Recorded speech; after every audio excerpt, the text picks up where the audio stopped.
परीक्षित इस प्रकार जब सुधुम्न तपस्या करने के लिए वन में चले गए, तब वैवस्वत मन ने पुत्र की कामना से यमुना के तट पर 100 वर्ष तक तपस्या की।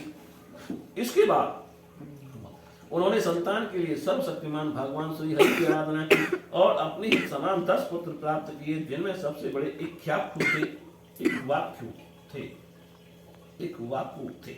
उन मनु पुत्रों में से एक का नाम था प्रसद। गुरु वशिष्ठ जी ने उसे गायों की रक्षा में नियुक्त कर रखा था, अतः वह रात्रि के समय बड़ी सावधानी से वीरासन से बैठा रहता और गायों की रक्षा करता। एक दिन रात में वर्षा हो रही थी, उस समय गायों के झुंड में से एक बाघ घुस आया। उससे डरकर सोई हुई गाय उठ खड़ी हुई, वे गौशाला में इधर उधर भागने लगी। बलवान बाघ ने एक गाय को पकड़ लिया, वह अत्यंत भयभीत होकर चिल्लाने लगी। उसका वह क्रंदन सुनकर प्रसन्न गाय के पास दौड़ा आया। एक तो रात का समय, दूसरे घनघोर घटाओं से आच्छादित होने के कारण तारे भी नहीं दिखाई दिखते थे। उसने हाथ में तलवार उठाकर अनजान नहीं बड़े वेग से गाय का सिर काट दिया। वह समझ रहा था कि यही बाघ है। तलवार की नोक से बाघ का भी कान कट गया। वह अत्यंत भयभीत होकर रास्ते में खून गिराता हुआ वहां से निकल भागा।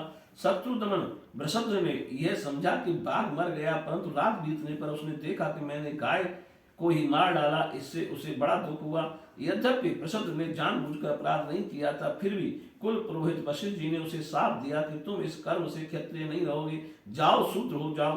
प्रसन्न ने अपने गुरुदेव का यह शाप अंजलि बांधकर स्वीकार किया और इसके बाद सदा के लिए मुनियों को प्रिय लगने वाले नैष्ठिक ब्रह्मचर्य व्रत को धारण किया। वह समस्त प्राणियों का अहेतुक हितैषी एवं सबके प्रति सम्मान भाव से युक्त होकर भक्ति के द्वारा परम विशुद्ध सर्वात्मा भगवान वासुदेव का अनन्य प्रेमी हो गया। उसकी सारी आसक्तियां मिट गईं, वृत्तियां शांत हो गईं, इंद्रियां बस में हो गईं। वह कभी किसी प्रकार का संग्रह परिग्रह नहीं रखता था। जो कुछ देव बस प्राप्त हो जाता उसी से अपना जीवन निर्वाह कर लेता। वह आत्मज्ञान से संतुष्ट एवं अपने चित्त को परमात्मा में स्थित करके प्राय समाधिस्थ रहता। कभी कभी जड़, अंधे और बहरे के समान पृथ्वी पर विचरण करता। इस प्रकार का जीवन व्यतीत करता हुआ वह एक दिन वन में गया। वहां उसने देखा कि दावानल भटक रहा है। मननशील प्रसन्न अपनी इंद्रियों को उसी अग्नि में भस्म करके पर ब्रह्म परमात्मा को प्राप्त हो गया। मनु का सबसे छोटा पुत्र था कवि।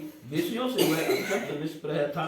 वह राज्य छोड़कर अपने बंधुओं के साथ वन में चला गया और अपने हृदय में स्वयं प्रकाश परमात्मा को विराजमान कर किशोर अवस्था में ही परम पद को प्राप्त हो गया। मनुपुत्र करुष से कारुष नामक क्षत्रिय उत्पन्न हुए। वे बड़े ब्राह्मण भक्त, धर्म प्रेमी एवं उत्तरापथ के रक्षक थे। धष्ट के धार्ष्ट नामक क्षत्रिय हुए। अंत में वे इस शरीर से ही ब्राह्मण बन गए। नरक का पुत्र हुआ सुमति, उसका पुत्र भूत ज्योति और भूत ज्योति का पुत्र वसु था। वसु का पुत्र प्रतीक और प्रतीक का पुत्र ओघवान, ओघवान के पुत्र का नाम भी ओघवान ही था। उनके एक ओघवती नाम की कन्या भी थी, जिसका विवाह सुदर्शन से हुआ। मनुपुत्र नरिष्यंत से चित्रसेन, उससे श्रक्ष्य, ऋक्ष से मीणवान, मीणवान से कूर्च और उससे इंद्रसेन की उत्पत्ति हुई। इंद्रसेन से वीतहोत्र, उससे सत्रश्रवा, सत्रश्रवा से उरुश्रवा और उससे देवदत्त की उत्पत्ति हुई। देवदत्त के अग्निवेश नामक पुत्र हुए, जो स्वयं अग्निदेव ही थे। आगे चलकर वे ही कालीन एवं महर्षि जातुकर्ण कर्ण के नाम से विख्यात हुए। परीक्षित ब्राह्मणों का अग्नि वैश्यायन गोत्र उन्हीं से चला है। इस प्रकार नरशंत के वंश का मैंने वर्णन किया। अब दृष्ट का वंश सुनो। दृष्ट के पुत्र का नाम था नाभाग।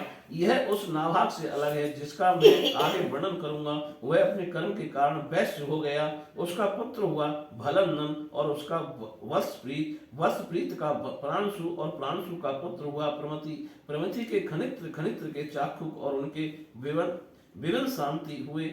विवन शांति के पुत्र रंभ और रंभ के पुत्र खनिनेत्र दोनों ही परम धार्मिक हुए। उनके पुत्र करनंधन और करनधम के अभिक्षित महाराज परीक्षित। अभिक्षित के पुत्र मरुत चक्रवर्ती राजा हुए। उनसे अंगिरा के पुत्र महायोगी संवर्त ऋषि ने यज्ञ कराया था।